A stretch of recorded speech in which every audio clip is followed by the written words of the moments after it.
time, I'll go ahead and get started. My name is Bryn. I am, in period, I'm a natural philosopher, which means that natural philosophy is the study of nature, the world. I study the arts of alchemy, astrology, cryptology, which goes together with that, and also optics and physics, which is medicine. So things I won't be talking about today. Full Metal Alchemist. I won't be talking about Carl Jung's alchemy, and I won't be talking about anything that's 19th century neo-occultism. I am an occult investigator, if you will, but from the standpoint of history, that is the study of hidden sciences. So, and anything that has to do with Aleister Crowley's Golden Order, the Hermetic Dawn. Again, these are just out of period topics, so I don't really delve into them, and I don't have enough knowledge about them. So, for what I will be talking about is who did alchemy in period, what was it, where was it done, when, and the why of it. If you were looking out for a class on how to do alchemy, that's coming, but this is not it. So, and then once I've kind of done a survey of all the alchemy in period, if you will, I wouldn't say all of it. It would be impossible. It would probably be a day's event, but I would kind of go through a good, bad, and the ugly of how Europeans viewed alchemy. I have 4 questions though for you, and I do have prizes with those questions. Can someone tell me the famous Catholic saint known for education who practiced alchemy?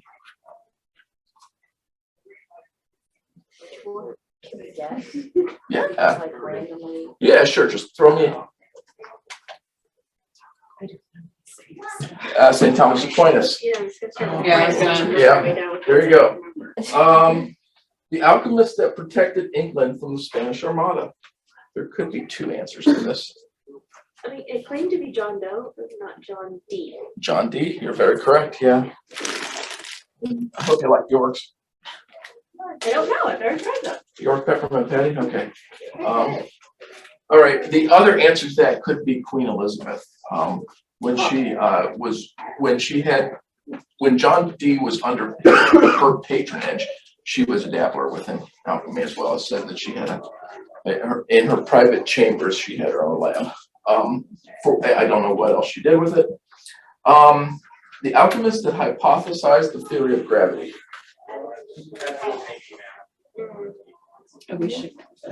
Newton. Who said that? There you go. Great. I think he said that too. Actually, yes, he was. Oh no. He very much was an alchemist. Even the backstory is from Victoria era. Who's that? Was Celyddon also an Celyddon? Even Celyddon. I don't know. I've never heard the name.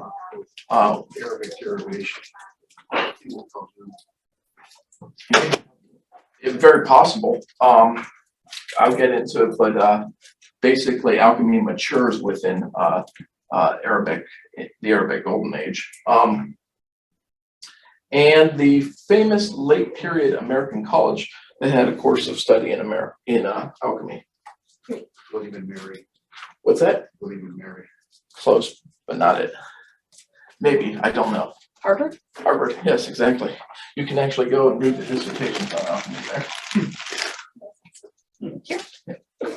Yeah, so what was alchemy? So before we get into what it was, I need you guys to kind of basically, you have to kind of get rid of everything you know, okay?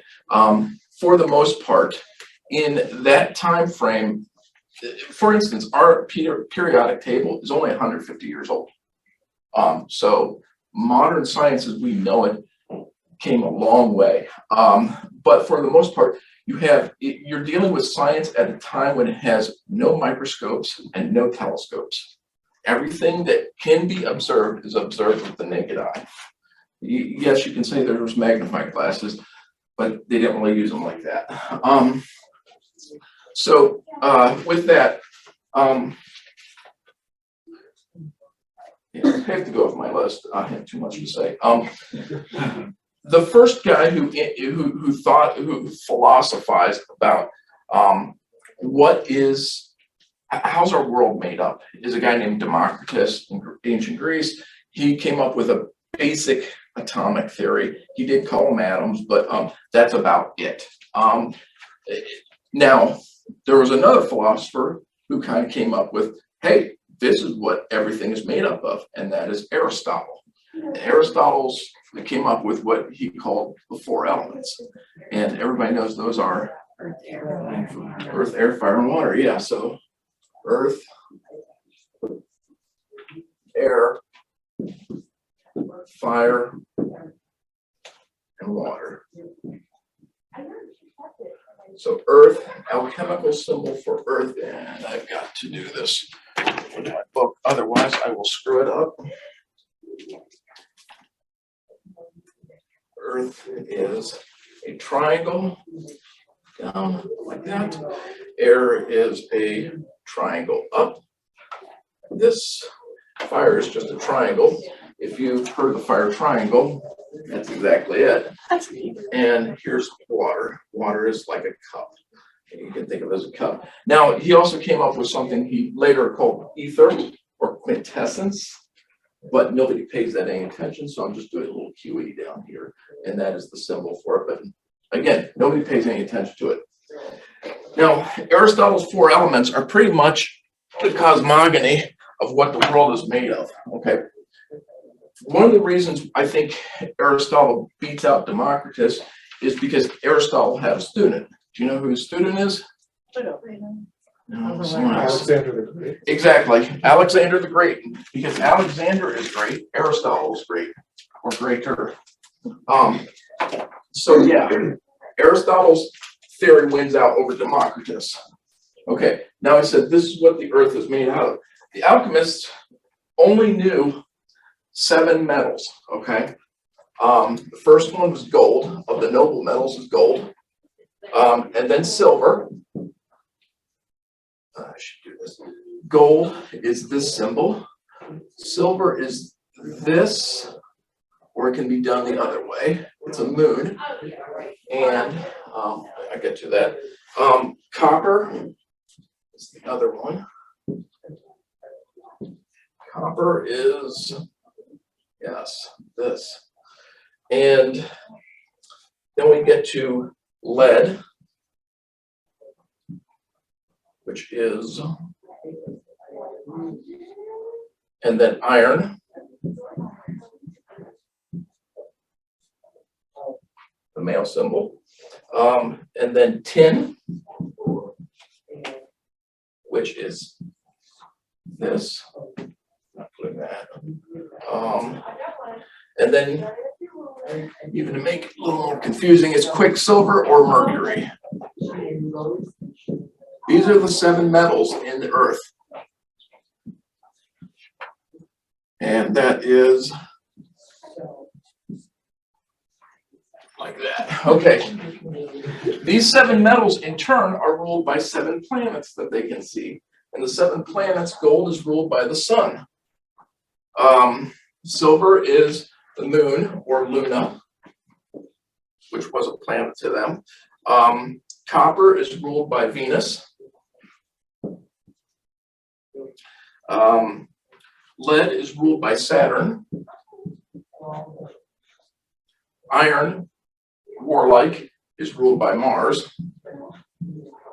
Tin is Jupiter. And quicksilver, mercury, well, is Mercury.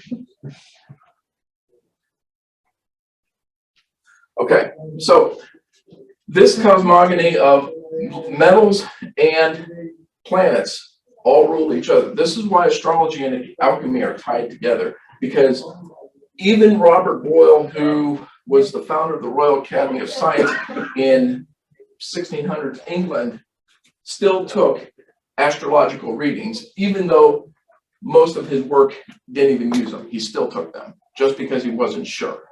But a lot of alchemy uses time periods when, okay, Saturn is in view more so, therefore I should be working with this, with lead more so than that time. So there would be a lot of that.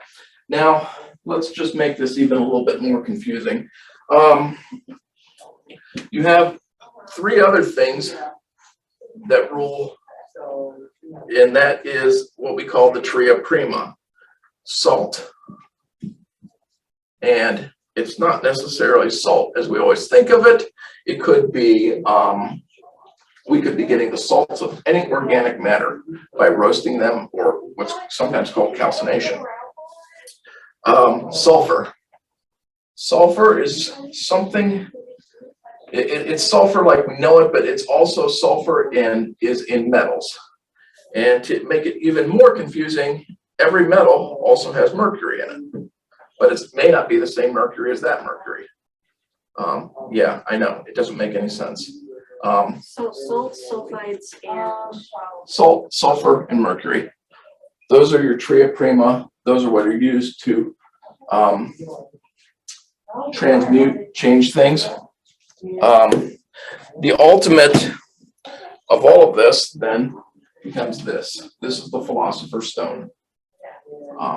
It is what everybody tries to create. It is the magnum opus of, you can pass this around. If you guys want to take a look at it, just make sure it gets back to me, of alchemy. So as I said, you have Alexander's 4 elements here. If you study any of the physics or medicine, you'll run into another guy named Galen. He does the 4 humors, which are based off of Aristotle's 4 elements. And those rule the body. Okay, I mentioned the tria prima, the Philosopher's Stone. So this is their cosmogony until about 1600s. So you have this going on from ancient Greece to way past the Renaissance. And by then they're playing with other things. They most of the time though, what they thought was transmutation is usually alloys or making of alloys. Thank you. So where did it all start from? I mentioned Greece is where we get it from, but alchemy in and of itself is weird because it doesn't necessarily, where we get the most knowledge of it from is 3rd or 4th century Hellenistic Egypt. Okay. The guy who talks about that is a guy named Zosimus of Panopolis, and he does. He gives us quite a few books on it. He wrote something like 28 volumes about it. But before that, and my personal belief is this is it, alchemy or the changing and the coloring of metals and so forth like that takes place farther beyond that. We just don't know. The only thing we do know prior to Panopolis is, or Zosimus, is Diocletian. In 290 CE, he says, burn the books of Chemia. And that was because he was trying to push forth Roman monetary reform. And he felt that anybody who could play with metal to make it look like money, that needs to stop. That is a theme that just continues on through all of this. But we get Zosimus, and what he does is he combines chemical practice with Hermeticism, which is an early religion, very similar to Christianity, but with different, very distinctly different names. He combines Christianity with it, Judaism, Egyptian magic, Gnosticism, and he kind of, one of his books is called The Book of the Keys of the Work, and then also the books of the pictures. He explains these, but he's not straightforward about it. He does it in allegory. He plays with someone who's a pseudonym to it, a lady named Theosebia, and he's like explaining to her how to do the work, and she's complaining that the work can't be done, and it's kind of a back and forth between those two. So a lot of this is kind of, it's couched in terms, so he's not very straightforward with it.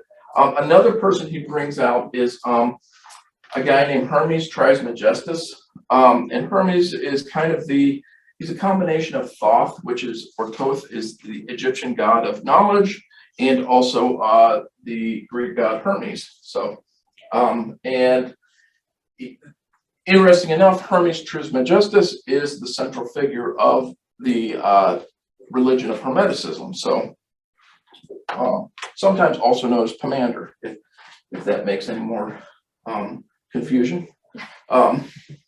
Another person he mentioned is Mary the Jewess, also sometimes called Mary the Prophetess. And she, whether or not she comes up with this term, well, with what's called the axiom of Maria, I'll read it to you. One becomes two, two becomes three, and out of the third comes the one as the fourth. Don't ask me what it means. Two alchemists, three opinions. But whether that's her works or Zosmus's works, I don't know.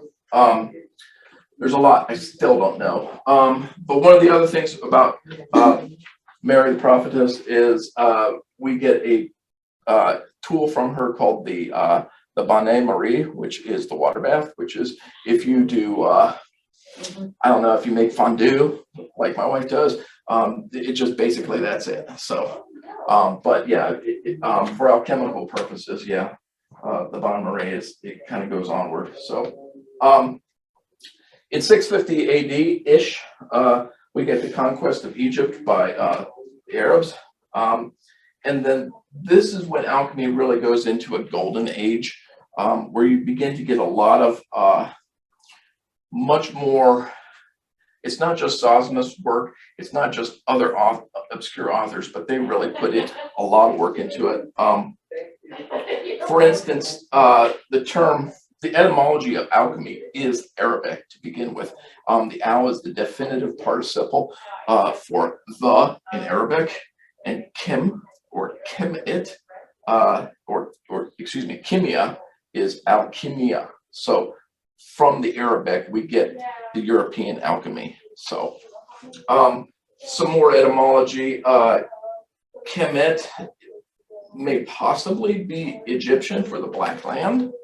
In Syriac Greek, there's the words kumea or kimea, which also mean the smelting of metals and alloys. And in Hebrew, there is kimya, which is the science of God. And every society that basically gets this knowledge and tries to use it, tries to attribute it back to God. And there's a reason why. It's because in the Arabic, you have, if you're doing magic, you're probably going to get beheaded. And if you're in Europe and you're doing magic, you're probably going to get either excommunicated at best or at worst burned at the stake. So everybody tries to say, this is a godly art. The science comes from God. It is part of God.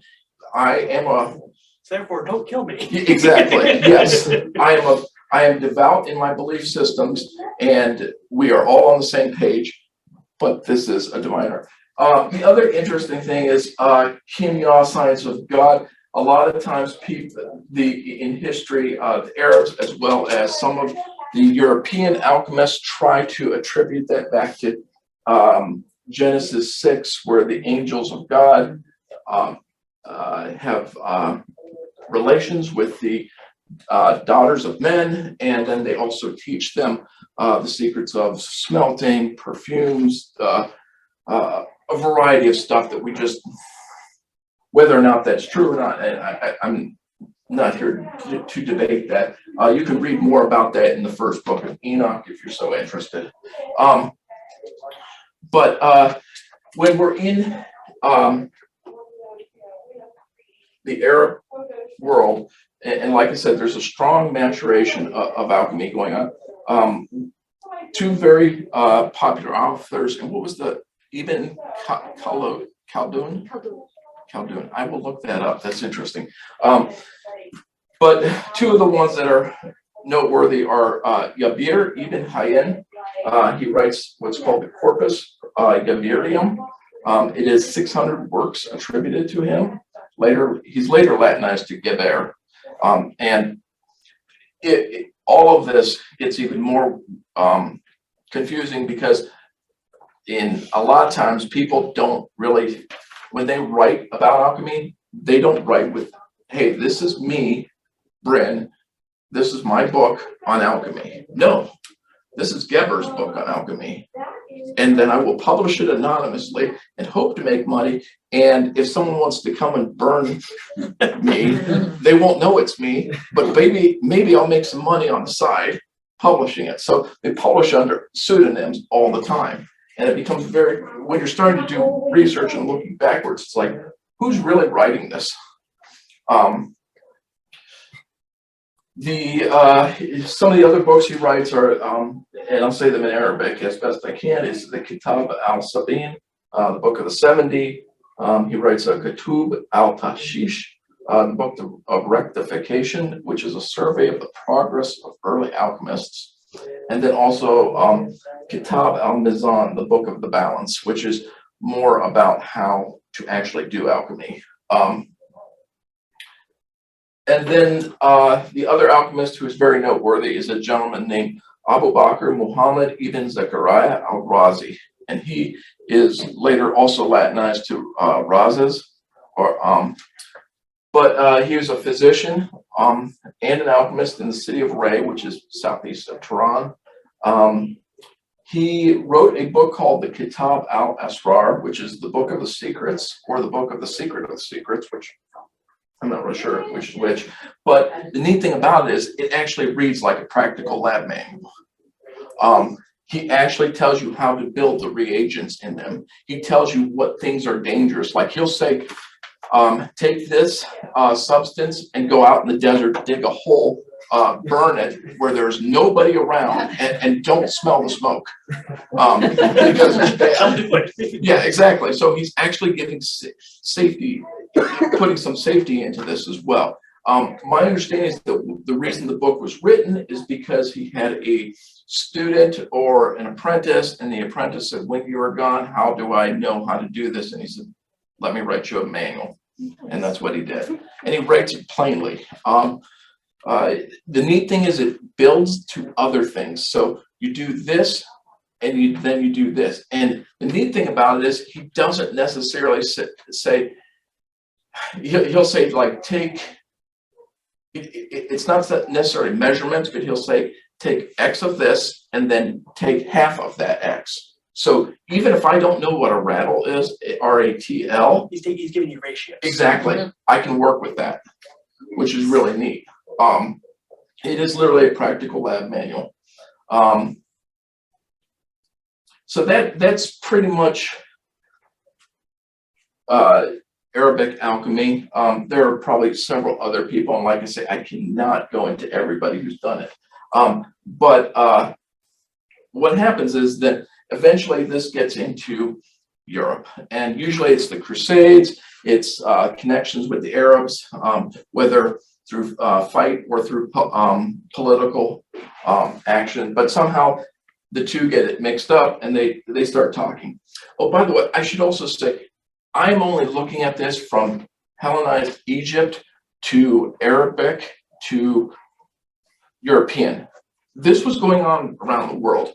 If you're interested in like Chinese alchemy, there's a gentleman named Ge Hong who is a Chinese alchemist, also a physician. He works with that. I don't know anything more about him than that. And I also do know that in India, a lot of the principles of this stuff kind of translates into Ayurvedic medicine. So, but again, I haven't researched that, so but I know this was going on. They pull a lot of things from different areas. So in Europe, what we get is, again, there's the dichotomy of alchemy. So essentially, the alchemists in Arabic, in Arabia, they are doing two kinds of alchemy. You've got metals and you've got medicine. Okay, but they're kind of focused on the metal side of it. But like for instance, the term elixir, also another Arabic word. Al being the definitive participle, and then the elixir part actually is Xerion in Greek, and they just drop it and it just becomes elixir. So, and that is your alchemy, alchemy into elixir. So, and it's basically something that will make you live forever. So, I kind of doubt that, but when we get to Europe, it becomes, they kind of change the name of it and they call it chrysopia, transmutational chrysopia, which is, I'll spell this real quick. It's CHRYSOPOEIA, and that's kind of what they do with it. That becomes kind of their, I'll erase this so I can play with more.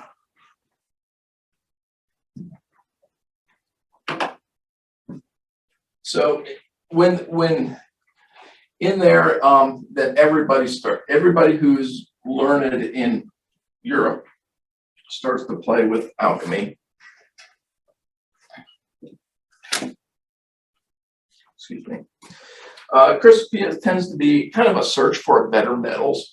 Now remember, we talked that there's 7 metals. One of the things they believed is that when you dig up ore from the ground, you find other ore is usually comes up in like it's not like a vein will have, for instance, silver sometimes has copper in it, and gold sometimes has lead, vice versa.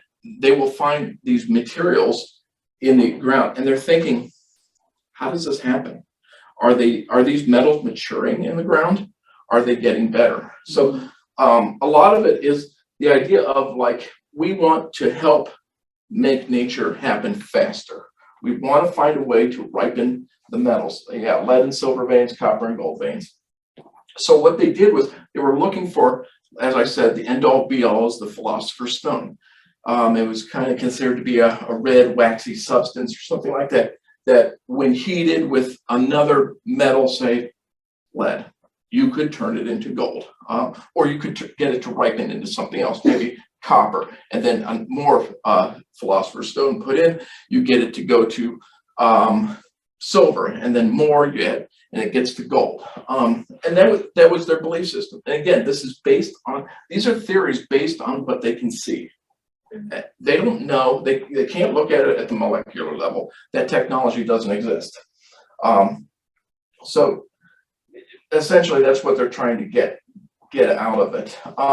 And a lot of them have a genuine desire to understand nature and how to work with it, nature to bring about change. Now, everybody's like, it's all crackpot, it never worked. Yes, nobody ever got to the philosopher's stone. A lot of people tried. A lot of people are still trying to this day. But I will tell you that in 1980, nuclear scientists at Lawrence Berkeley National Laboratory used a particle accelerator to turn bismuth, a metallic element, into a small amount of gold. The senior author of the study was a Nobel Prize winner, Glenn Seaborg.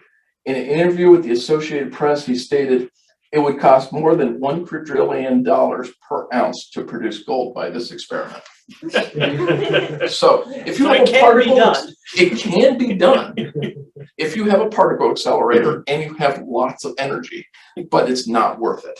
If you have a particle accelerator, you're doing far more greater work for society. But again, crackpot theory, but it's kind of based on what you can see, and it does have some basis to it. You know, after you use every 12 elements that you have some face. Yeah. So You can't see the actual eggs. Right. what's going on in the eggs? Yeah, exactly. So practice and theory, they kind of go hand in hand. This picture here is from a he's about a 16th century German philosopher, alchemist known as Heinrich Kunrath. He did a series of colored drawings, I believe, and they're on your bibliography. But this is basically, this was published after his death, unfortunately. But this is his idea of what alchemy is to be. Alchemy is you need to have deep thought and prayer. You see the alchemist here is praying. He has his workshop here on the other side, which is separated from where his meditations take place. And then in the center is the table. On the table, you'll see that there's a lot of instruments. What do instruments do for people? They play pretty music. Usually, my mom was a piano teacher. I can tell you, I will never have a piano in my house. But generally speaking, when you hear good music, it adds to the quality of life. Essentially, that was what alchemy was supposed to be. It was supposed to add to the quality of human life, human existence. He was also a physician. If you want to dive into this picture more, there's tons of resources online. All of this is steeped heavily in Latin sayings. I believe somewhere somebody has translated, but for instance, the two pillars of his alchemical lab are, say, ratio and experientia, which is reason and experience. In the back here, there is a Latin phrase that says something like learn to die well. There's just a lot of wisdom that is just steeped up into this picture. Even if you're not an alchemist enthusiast, you will find that it really is, there's a lot of depth to this. So hand that around, you guys can take a look at that.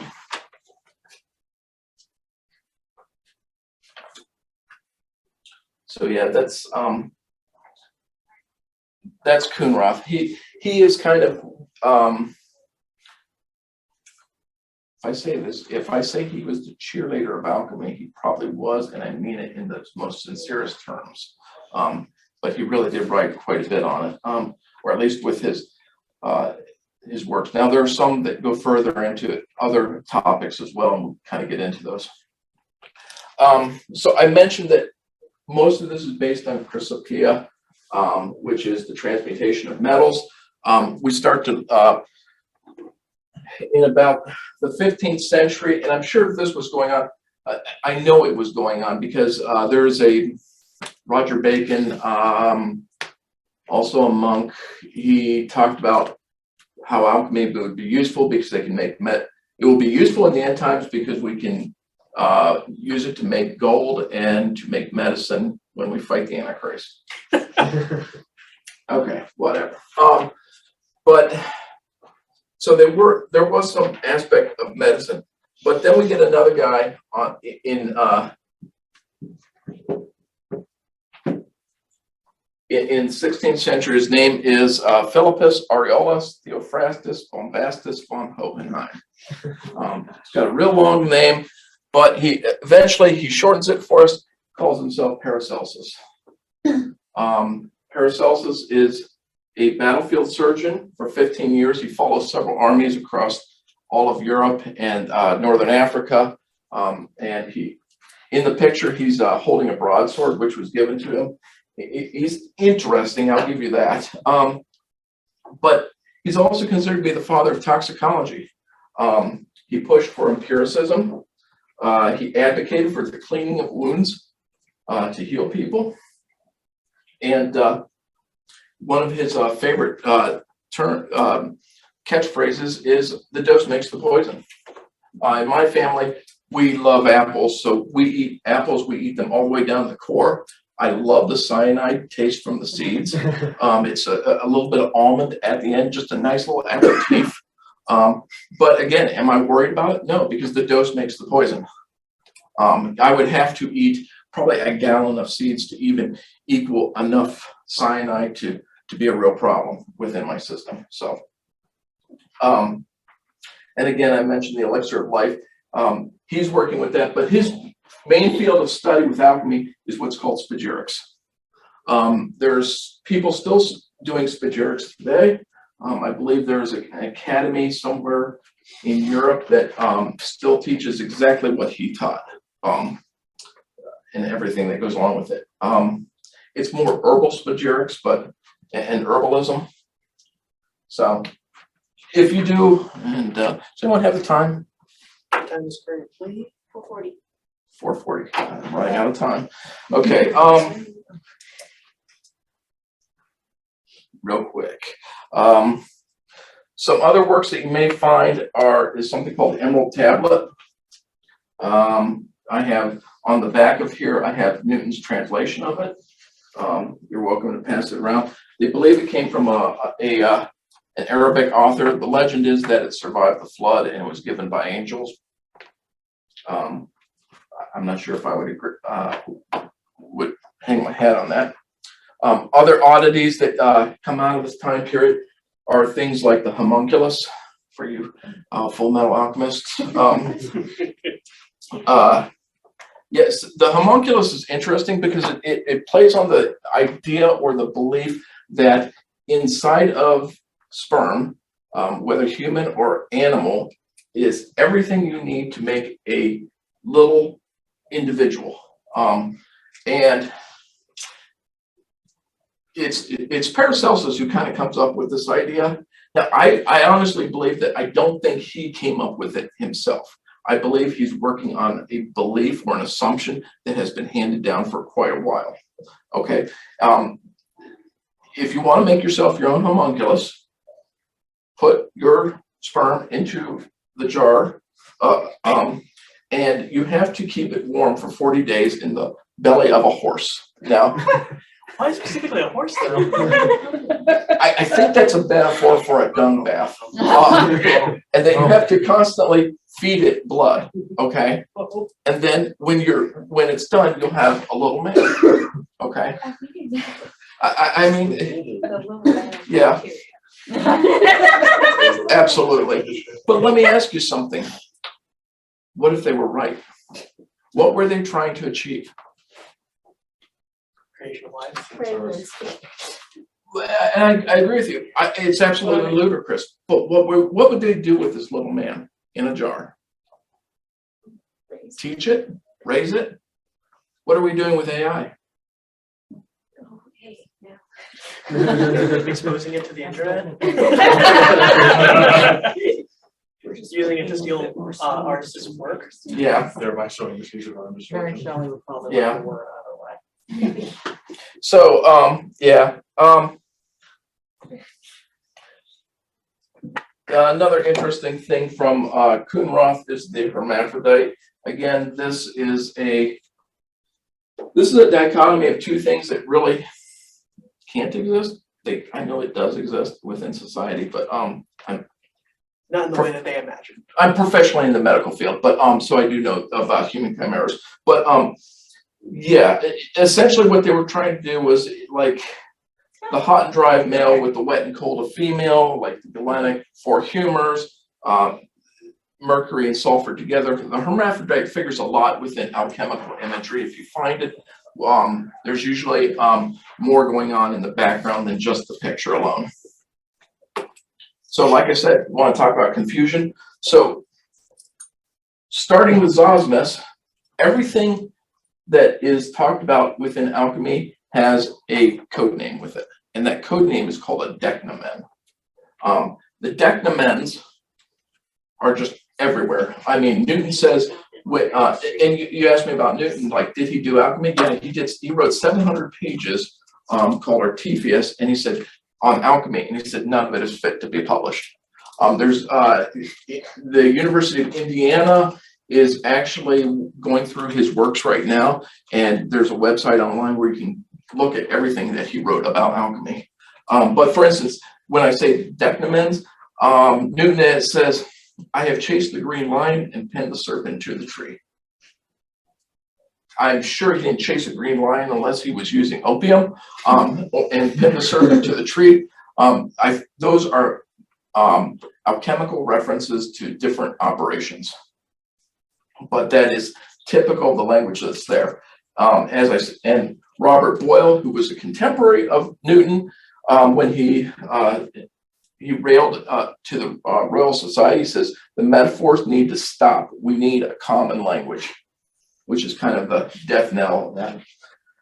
Secrecy is common within alchemy.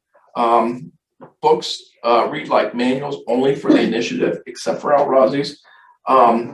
Jafar says to Jabir, Jabir was, I talked about even Jabir is trained by a guy named Jafar. He says, reveal the knowledge to whom you desire, but do not allow access to those who are not worthy of it. And Isaac Newton, he worked in secrecy all of the time.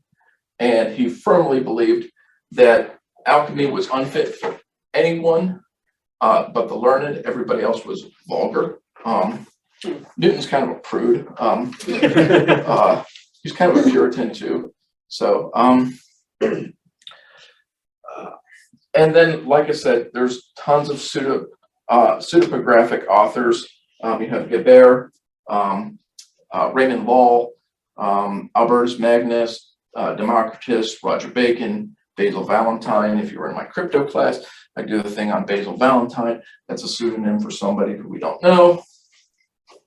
On your handout, so let's talk about, I'm sorry, let me switch gears a little bit. On your handout is gifts of or alchemical achievements, okay?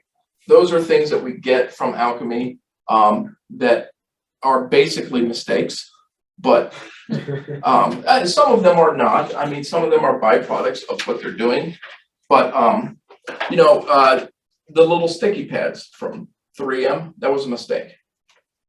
So again, we probably learn more through our failures than we do through our successes. So like I said, I want to do kind of a good, the bad, and the ugly of alchemy. So first one is on your handout. Here's another one from David Teniers, the alchemist. David Teniers the younger. It's Alchemist at Work. David Teniers did a alchemist collection. He's got probably 24 or more pictures of alchemists at work. He's very fond of them, which shows our alchemist in a good light, someone who's working hard at what he does. Another gentleman named Henning Brand. Brand was interesting. He'd wake up every morning, use the chamber pot, and he would look at his urine and say, I wonder if there's gold in that. So he gets himself about 1,000 gallons of urine. Gotta find out. Well, yeah, exactly. He lets it putrefy, and it's so bad it grows worms. And then he triple distills it. So that's just the distillation process for as we do for rose oil or whiskey, if you do that. But no shame. But he triple distills it 3 times, and he gets this substance that glows, and that is phosphorus. And that's how we discover phosphorus. This is a picture of him by. It's just neat because he had a guess, he figured it out. Exactly, and yeah, he never found gold, but it did make him rich. But yeah, so. There you go. You can take up that. Yeah, Some way. You can't fault somebody for being like, I wonder what this is. I'm gonna find out. This is another picture from Thomas Wick or Widgick. I'm not how. I think it's Dutch, and I'm probably butchering that. Alchemist as scholar. The idea is that the alchemist is a scholar. Johann Joachim Becker, who was an alchemist in, I think it was the 16th century, he said, even if gold did not come from the alchemist, they produced many fine and admirable arts, including gunpowder, glassmaking, enamel, dyes, medicines, and the rediscovered eternally burning material, phosphorus. So, cool stuff. So alchemists, if you were anybody, you might do it on your own. I mean, yeah, sure, you could do, you could triple distill putrefied urine. Some people did, but some people also had patrons, and patronage was important to a lot of alchemists. John Dee worked for Elizabeth I. He was also said to have put a hex on the Spanish Armada. He worked with another guy named Edward Kelly. Now, Edward Kelly probably wore a cap like this because Edward Kelly's ears were cropped. That means that they just took scissors and chopped them off at the top. He got them chopped off because he was a counterfeiter. Yeah, so Edward Kelly is probably, John Dee's a great guy who he was big into teaching mathematics. He had probably one of the largest libraries in England at the time. If you take my crypto class, he's also big into setting up some of the cryptograms that they use for Elizabeth's spy network. But he gets involved with Edward Kelly, and unfortunately, Kelly is bad news. He knows, Kelly basically says, I can talk to angels, and the angels will speak through me. And so John Dee's like really impressed with this. And they do lots of interesting things together. Then I think Elizabeth did not like Kelly, especially with the ear cropping. So Dee falls out of favor with Queen Elizabeth. He goes over to the continent to the court of Rudolph II. I'll get to him in a second. And at that time, whether or not he's actually spying for England or he's just trying to get more patronage, it's hard to say. But Edward Kelly says, the angels have spoken, we should swap wives. Well, if the angels say so. No. So it happens, and let's just say they part ways, but when John Dee gets back with his family, his wife is pregnant. Yeah, so, but as I said, they were in Europe. They were in the court of Rudolph II. Very interesting guy. You can look that up on your own. Rudolph II employs Johann Kepler, Tycho Brahe, John Dee, and Edward Kelly. There is, to this day, there's a street of gold there, also known as Alchemist Alley. But Rudolph II also kept a old gunpowder tower, and it later was called the Powder Tower, and it was kind of like where the alchemists all hung out and did stuff. But there is documentation that people would say things like, for the love of God, please do not work with sulfur except on the very upper levels. So we talked earlier in class about Diocletian burning the books for monetary reform. This is where alchemy kind of goes bad. There is some negative aspects of this as well. In 1317, Pope John the 22nd, he says, the impoverished alchemist promises riches that they do not deliver, and they who think themselves wise fall into the ditch they have dug. For indeed, the professors of this art of alchemy make fools of one another. What time do we have? 4:53. In England, 1403, by act of Henry VII, he basically says it's ordained and established that none from henceforth shall use to multiply gold or silver, nor use the craft of multiplication. And if any do so, they incur the pain of felony in this case. And that was in 1403, but in 1404, licenses were then sold so that people who wanted to practice transmutation could try it. Alchemy becomes associated with counterfeiting. 1689, Robert Boyle petitions for the repeal of the law. And then Lawrence Principe, who is a modern day scholar on alchemy, he said he heard somewhere that in 1940 the law was reinstituted. I don't know if that's real or not, but I heard it in a lecture from him. He's actually a very solid researcher on the topic. 1666, Jean-Baptiste Colbert, Dean of French Academy, he says, two topics are forbidden, practice of astrology and the philosopher's stone. No one needs to be prognosticating the king's life through astrology or debasing the currency through alchemy.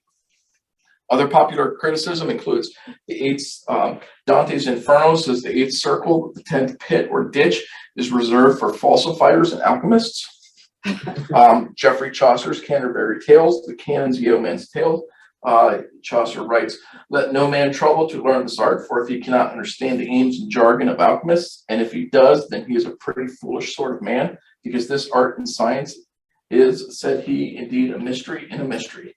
And I conclude, since God in heaven will not permit alchemists to explain how anyone may discover this stone, my best advice is this: let it alone. Ben Jonson, a playwright in 1610 England, mocked John Dee with a play called The Alchemist. He said, "But in a monarchy, how will this be? The prince will soon take notice and both seize you and your stone, it being a wealth unfit for any private subject." Henrik Heerschop in 1687 paints this picture called The Chemist's Experiment Takes Fire.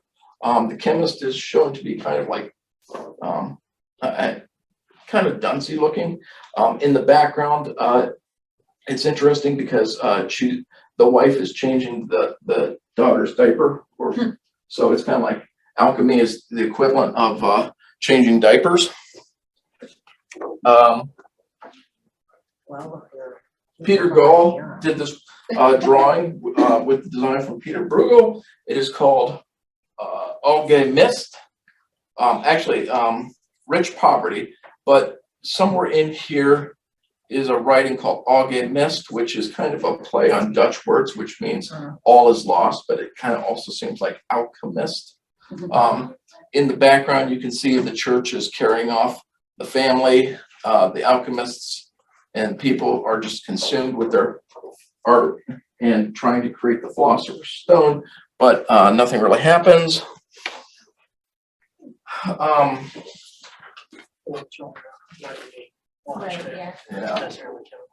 Joseph Eichen's 1696 treatise on counterfeiting.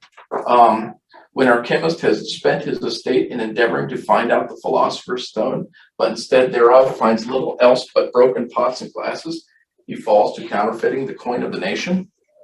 And then here, this is Andrian van der Ven with Rich Armode, which is Rich Poverty.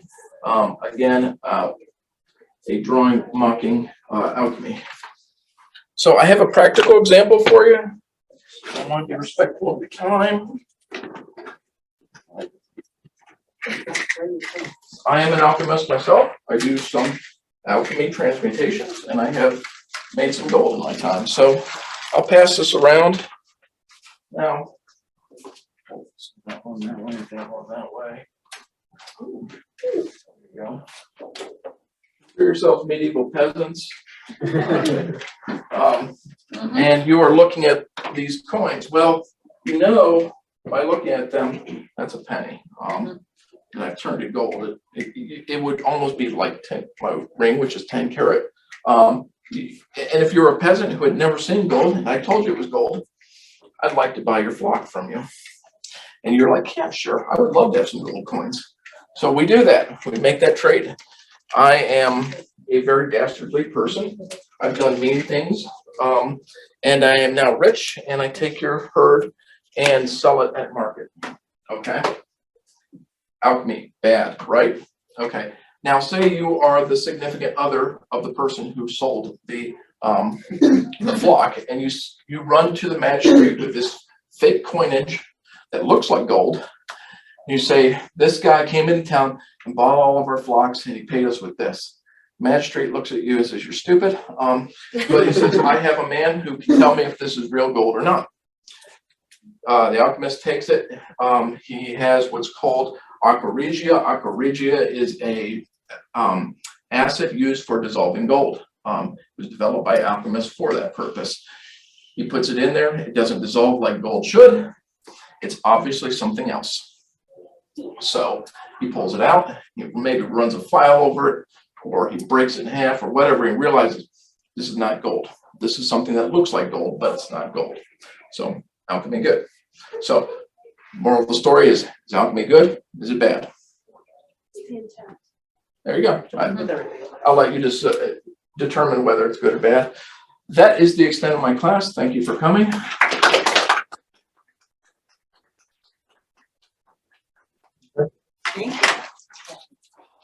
Decent, like secondary source histories? Yeah, there is. I would look at the author's Lawrence Principe. Okay. I can, Prin What is the chemical that you? CIPE. That's what CI. definitely. Yeah, it's William Newman. Okay. We messed with the, it's in the jar. What? Yeah, okay. Oh, yeah. Yeah, those two guys have pretty much shot the moon. There are other authors out there, but they seem to be making the most waves right now, so. Okay. So what is this? It's a gold, it's a penny. What do you do to it? Like, is this a copper salt? No,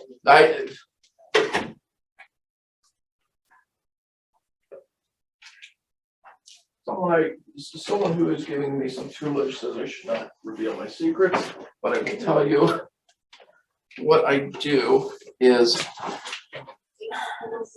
I fire it on a hot plate, and only the pennies that have the shield on the back, they're more zinc than they're copper.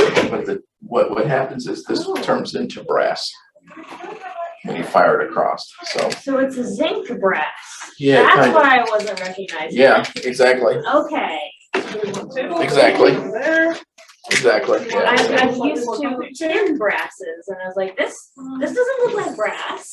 Well, right, because the pennies we have nowadays aren't worth the copper that's in Yeah. them. So it's mostly zinc. Did you end up getting your cup?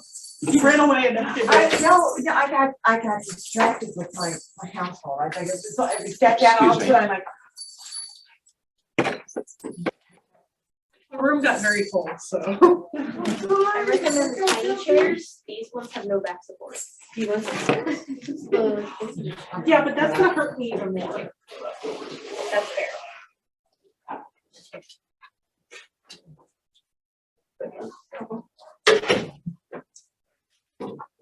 And I'm guessing everybody here is for the wax seals class? All right, cool. Me too, but I was playing after my class. That's quite all right. I get that. There are a lot of good classes here, and I was like, I shouldn't teach so much. I'd like to attend some. I had one of those staggered between classes, so some of the ones I wanted to take started a half hour before mine and ended a half hour after mine. So Oh my. Yeah, oh my, yeah. the good news is if I want to have Uller teach me carving, I can also just go. If you like, you can have some of these. They were used in my last class at prizes, but I really don't want to take them home. Do you want your peppermint patty? sacrifice. I'm sure. You want your peppermint patty? Please, Yeah. jump on that for me.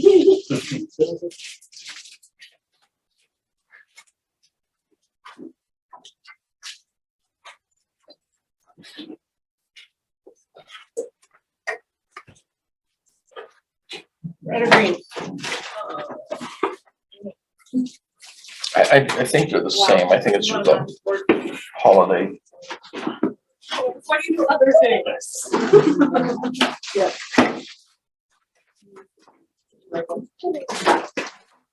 I'm not immediately eating my right now, so I'm eating something else. That's quite all right. I don't care. The less I eat in the car, the better off.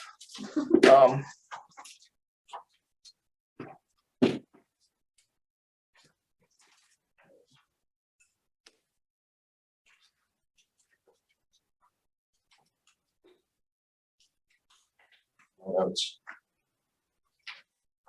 These, you take one, pass it around. That's for this kind of beautiful fly. Okay, go this class. Thank you. I didn't do anything yet. Yet.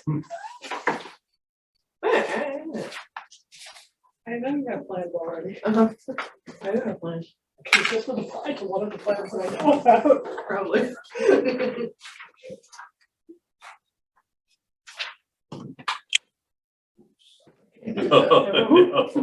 Sorry. Oh, the air wall. I don't know how to go back either. Yeah, I have one of these at work. Got it? Not like this, but there's usually a tool that you need to put it back together, but that will work for now, so. Okay. Cool. So everybody got a handout? All right, great. Thanks for coming. My name is Bryn. In period, I am a natural philosopher, which means that I like to study the natural world, and I do that through things like alchemy, astrology, optics, physics, cryptology, which is really not the natural world. That's more cryptograms and stuff, but it goes hand in hand with alchemy, since alchemy is steeped in secrecy, so and confusion.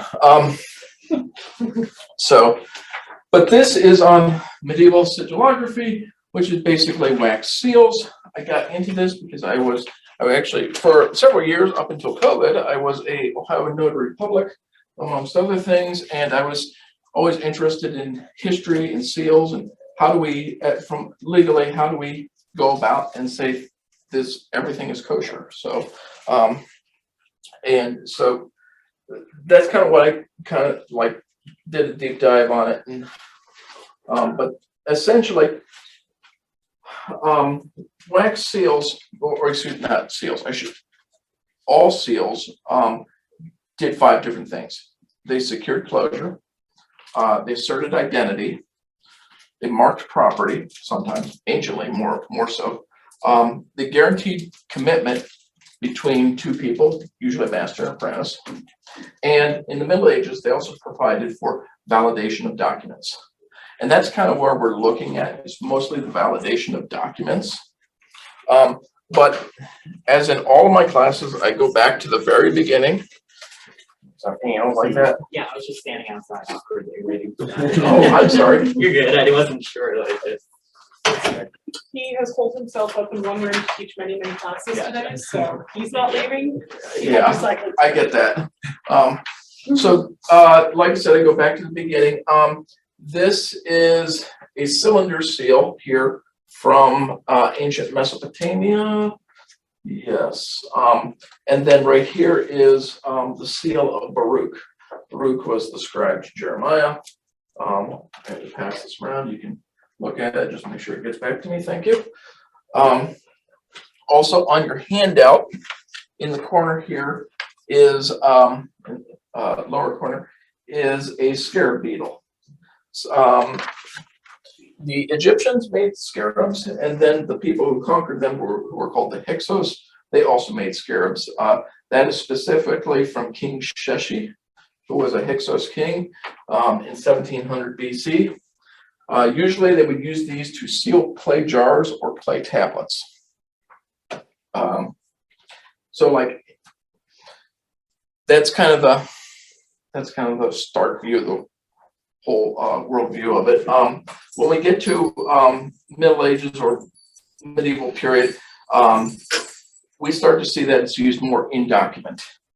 It's appended to the document. It's used to seal documents like letters and scrolls. The way we up here like this in your handout, that's much more late out of period. For kind of 2 reasons. I'm told that type of sealing wax only came from India, and then also the seal would get broken when you opened it up. So people. Question that, is it only late period for Europe? I don't know. That's a great question. I don't know. I'm kind of Eurocentric, but that's only because I read English. I'm sorry. I have a great respect for the Orient, but I have no understanding of the language. Yes. So as for stuff that you're stamping into, is it, besides wax, is it clays almost only, or what else would you stamp into? Good question. I'll get to that a little bit more. Most of the time when we're working with documents in the medieval time period, we're working with wax. Okay. Now, yes. The earlier stuff you mentioned, would that be more like a brand? Yeah, the branding. So up in the top corner, I'm getting a little ahead of myself. That's a house mark from Scandinavia, and it would be used to mark property. So it's not quite a seal and like. But it's a history of how seals. Yes. Okay. Yeah. It's like the cousin. Yeah, and I say wax, but when we get into the ecclesiastical side of things, we know that the church started working with different metals as well too. So, looking at famous wax seals, I have a couple here from William Wallace, Rudolph II, William the Conqueror, and Elizabeth I.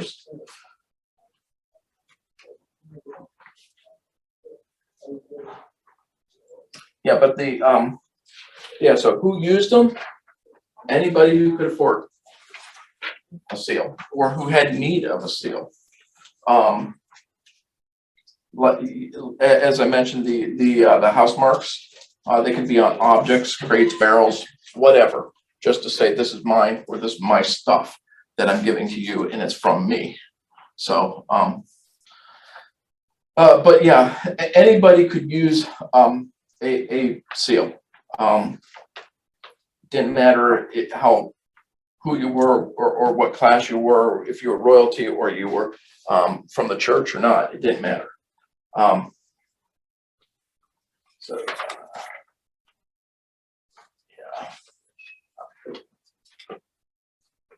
So these are some of the ecclesiastical seals right here, and the matrix that they use. I use the term matrix and matrix interchangeably.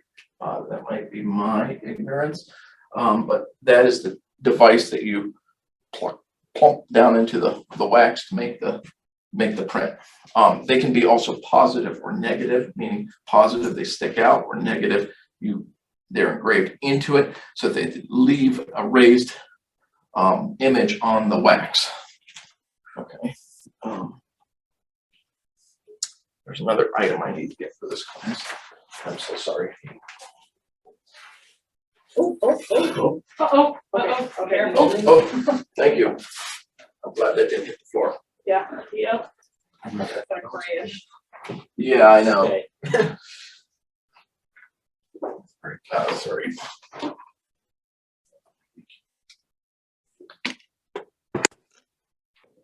Get to that in a second. So, like I said, anybody could use these, wealthy to ordinary. There is, this is a lady named Bella. She's the daughter of Alan de Hell, so I guess her name is Bella Hell. Bella Hell. But this is from a project in England called the Imprint Project.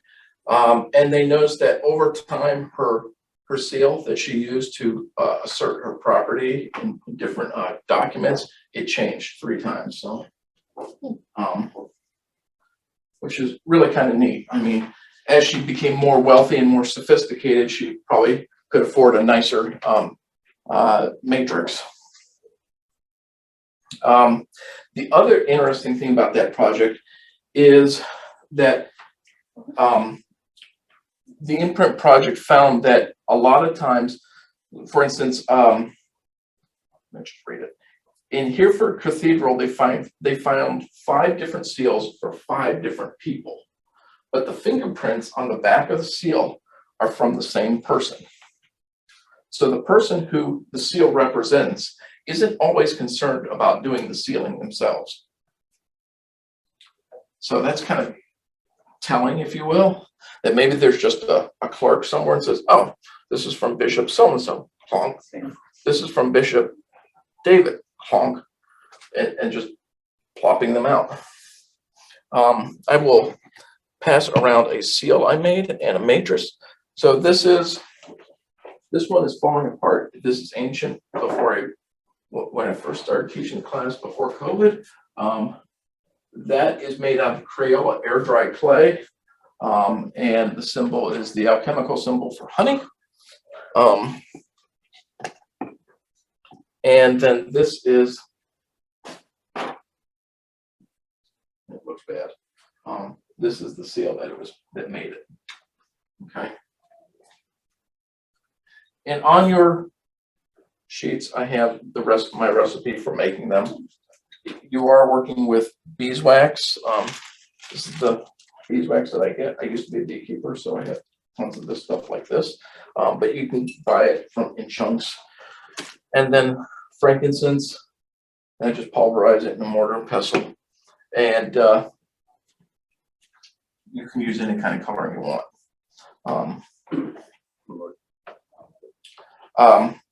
So in period, the seals didn't look like the green one I'm passing around. They were actually appended by a strip, and they were put in paper. So then that seal there, and this is the Lubeck letter from Wallace and Murray, between Wallace and Murray. So that's kind of how seals are done. On those strips of cordage are like linen or whatever, cotton, or I'm not a fiber arts person, so forgive me, but basically material, and then it's sewn into the document. And the document may be rolled up, it may be flattened, whatever, but that's the seal and that goes with it. Seal is almost more important than the document. If the seal's not there, then the document's almost false. This is from the Charter of Elberg in 1442, and you can see 3 different seals on it. So, pass that around. About how thick would these be if like that one's too thick? Oh, that one's too thick. Yeah, they would probably be a lot more thinner. Maybe peppermint patty thin. So that's what I'm guessing based on the pictures I've seen. I haven't been to a museum and actually looked at them to gauge it, but I'm guessing that they're not as thick as the one I have. The one I have, I made with, I didn't know. Again, it literally was just actually, it's probably about my 4th prototype. The other one's burned up because I used too high a heat, so don't do that. But yeah, that's probably way too thick. Yeah. So is there a reason why they would have used it on the string bit at the bottom instead of just on the paper itself? I think, I don't know, is to preserve the seal. Because if you're constantly rolling the paper and then the seal wraps around, or it wraps around it. Like, Yeah, if you keep flexing that paper, then it would just pop off. Because I will say, there's a number of, especially the more important documents, where they then put a case around the seal. So when it's stored, there's a metal case. or I've seen some wood ones. Or wood. But yeah, so you've got the document. Oh Lord, you're getting ahead of me. Oh. Those little things that they use to protect them are called skippets. They look like little snuff tins. Yes, but thank you. It's quite all right. So as I said, wax was the common thing to use. As counterfeiting kind of came in with these seals, the church kind of got mad. Rome got mad. The Pope got mad. So they started using what are called papal bullae. Bullae just means bullion. So, and then they became called papal bulls. So, and so that's kind of the etymology thereof. But they were made out of lead. They were made out of copper. It became harder to forge them.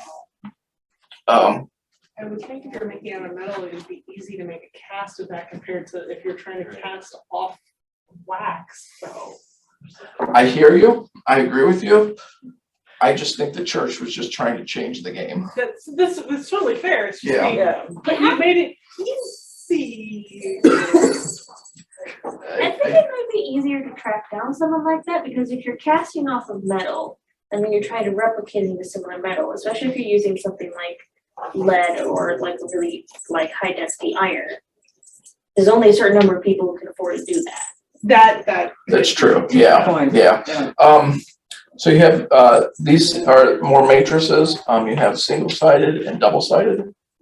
So it could be a counter seal maybe on the back side of it. So these are double-sided ones, then, right? Because those look like It may those be. are paired. It may be. Again, I just pulled Okay. I went looking and I was like, no, I don't. I'm sorry. Yeah, they do kind of look like chess pieces. Which was my thoughts exactly. It's like, maybe we could just get a good chess piece and Yeah. hollow out the bottom and then create something out of that, yeah. So we went over the skippets. Housemark, as I mentioned, we went over that. Single and double matrices. They were usually made of soft metals, bronze, brass, silver, stone, copper. I don't know if stone's soft, but whatever, clay. It might be single, they might be double. They might also be a ring too. The Romans used rings. And then there were also counter seals, which they would seal the back of. Now, some of these seals were pretty intricate, and they had common mottos on them on the seal matrices. This is a list of all the mottos that were on seals. I will not attempt Latin, but some of the translations are interesting, like Eagle of John, Hail Mary, full of grace. I am a seal of true love. I am private. I am disguised. I was a man. I'll let y'all figure that out. Lion Imperial fights with Chinese dragon. court. What's that? What was that one? Lion fights with dragon. I'm sorry. Imperial Chinese court. I will get there. Thank you. You guys are jumping fast on me. Sorry. That's okay. So, with the common sayings that we get into the legal nuances of seals, this is kind of more the meat and potato of it. So there was a legal in England in the 14th century. The goldsmith company in England had a regulation which included the oversight of engravers of seals. And then this section is what I call the papal falsies. So these are the things that probably pissed off the church more than anything. However, it had become official by the 15th century when one of the offices of the apostolic chancery was named the Register of the Bulls, which is what it was called Registrum Bullarum. By the accession of Pope Leo IX in 1048, a clear distinction between two classes of bulls existed, those of greater and lesser solemnity. The majority of the great bulls now in existence are in the nature of confirmations of property of charter or charters of protection according to monasteries and religious institutions. In an epoch where there was much fabrication of such documents, those who procured bulls from Rome wished to ensure that the authenticity of their bull was above suspicion. A papal confirmation under certain conditions could be pleaded as itself constituting sufficient evidence of title in cases where the original deed had been lost or destroyed. Since the 12th century, papal bulls have carried a leaden seal with the heads of the apostles St. Peter and St. Paul on one side and the Pope's name on the other. So that may be the one you were. That looked about. like Yeah, what it was that might be the front and the back. Papal bulls were originally issued by the Pope for many kinds of communication of a public nature, but by the 13th century, papal bulls were only used for the most formal or solemn occasions. So the bulls that were often forged. The first one is the monastery of Montier and Dare in the 12th century. It said, "We confirm with all our authority to the abbot of that house everything that our predecessors as popes granted them in writing, as well as everything in the letters of our beloved son Charlemagne, that all the possessions of the monastery be under the protection and defense of inviolable apostolic privilege, that is, everything that has been or will be given to that church." Thus read a papal privilege created in the second half of the 11th century at the Benedictine monastery of Montier and Dare, a privilege that purported to have been given to the monks 3 centuries earlier. They were having some local trouble with the magistrate, and by forging the papal documents in a time of difficulties, the monks sought to demonstrate that they had powerful allies who would help them, and even if the local courts and bishops did not.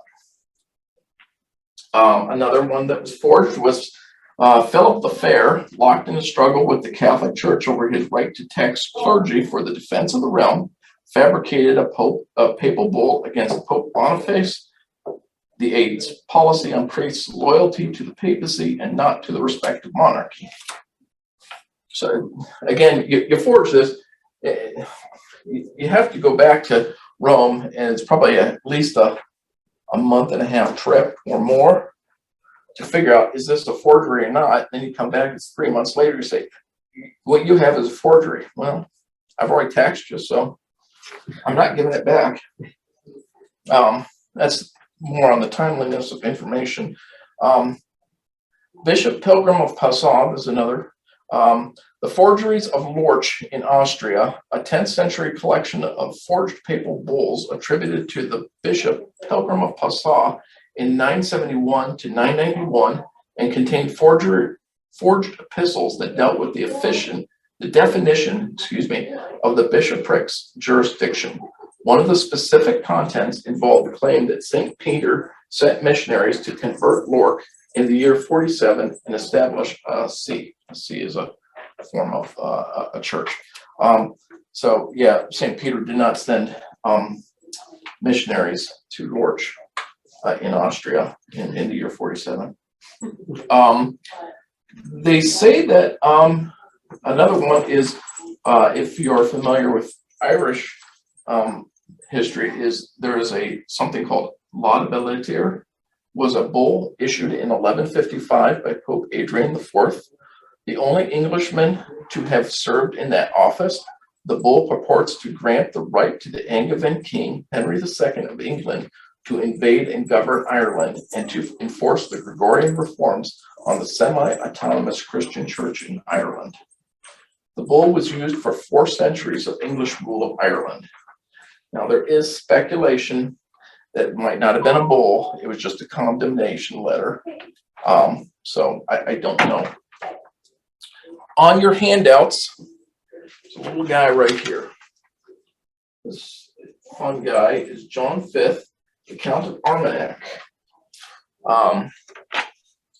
He had a sister named Isabel. She was in line to be married to one of the kings, said to be very beautiful. He bribed an official to forge a papal bull of dispensation from Pope Calixtus III to let him marry his sister, Isabel. They had 3 children known as the Bastards of Armagnac. And when they were out in public, Isabel would refer to them as her niece and nephews. I guess that's true. Technically, yeah. Yeah. Substitution of false documents and tampering with genuine ones was quite a trade in the Middle Ages. Pope Innocent III relates that he had discovered and imprisoned forgers who had prepared a number of false bulls bearing forged signatures either of his predecessor or of himself. To obviate the abuses, he orders, under pain of excommunication or suspension, the pontifical bulls be received only from the hands of the Pope or of officials charged to deliver them. He orders bishops to investigate suspicious letters and to make them known to all those who have forged letters that they are bound to destroy them or to hand them over within 20 days under pain of excommunication. Same Pope legislated severely against forgery and the use of forged documents. Now, it was brought up about Chinese seals. Yes, no class would be on seals would be complete without Chinese seals. Chinese seals were usually like this.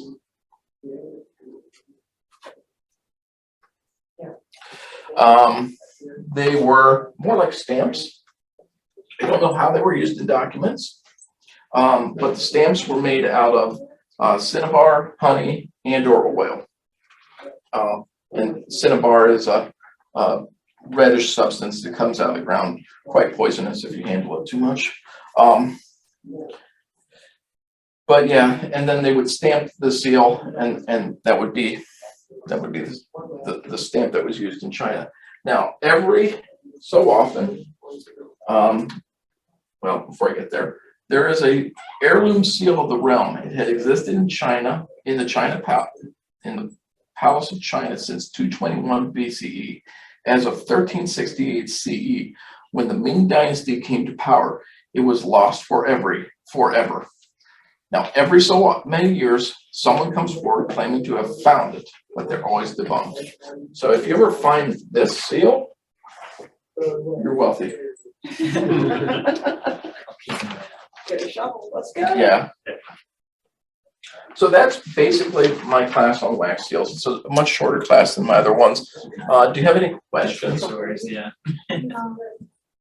Yeah, so like I have, you know, the sticks that you can buy, Uh-huh. like you light Yep. the wicks on them or whatever. Uh-huh. And I feel like I never get enough wax on the paper. It always is like half the seal or something. So if, and then it flakes off or? Or no, it just like it's like I didn't put in. I feel like I can never like I have to wait 5 minutes. Right, to get it to see. To get it to actually have enough wax on Warm the that up paper. first. If I may, Yeah, go ahead. the flame obviously melts the wax. Right.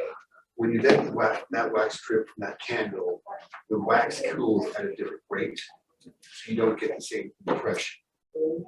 That's one of the problems with those wax seals. It's a nice, convenient, commercial, lasts 20, 30, 40 years invention. A better way, a little more tedious. Permanent flame, some type of mold to melt the wax in, or the wax and then stamp it. But there's always the, oh, look how neat this is. And it's, which one's easier to sell in a store nowadays? Yeah, everybody wants right away. Yeah, I would say, again, heat it up. That's what I say with my, if you're using my wax recipe, because once it cools, you're gonna have to heat it back up. You could use a microwave, you could use a water bath. If you use a microwave, be careful. Just work it in very small time increments to see where it gets to. Because it will probably ignite. Any other questions? Yes. What does the resin do? Like, what is its purpose in the wax? The resin tends to bind the beeswax together. It's just a binder is what I found with it. I imagine you could, but beeswax kind of gets chalky, like it gets brittle over time. So yeah, that tends to the frankincense or any kind of tree resin you use will help to just bind it and give it more time and density. You can also use, though I did not use it for that one, but you can use probably use food coloring to color it. They were colored with a lot of different things. Vermilion, which is a poison to work with. I don't work with that. I used verdigris, which I make on my own, but that's technically poisonous, so I don't recommend it anymore. There's a non-toxic version that I know some people have used for doing calligraphy ink. Okay. That you can use to dye other things as well. Okay. I would think that would It's work. very modern, but it's not toxic, unlike all the other options. Yeah. There's also something called Prussian blue, lamp black. So any of your calligraphy experts or painters in the SCA could probably point you to what you need. Yeah, go ahead. Okay, follow-up question about Yeah. colors. So post-period, and the area that the area that I mainly work in, which is the 18th and 19th century, the color of the wax is important to the meaning and the message. Okay. And specifically, you do not use black unless someone is dead. Oh, interesting. I didn't know that. So there's no similar association in Not that I period. have found, but I haven't researched that, so I just don't know. You guys bring up great topics for further delving into, but unfortunately, I'm not going to do that. I have other things that I'm going after. So yeah, but yeah. So this is the extent of my class. This is just another fun class. So Thank you. you're welcome. Thank you.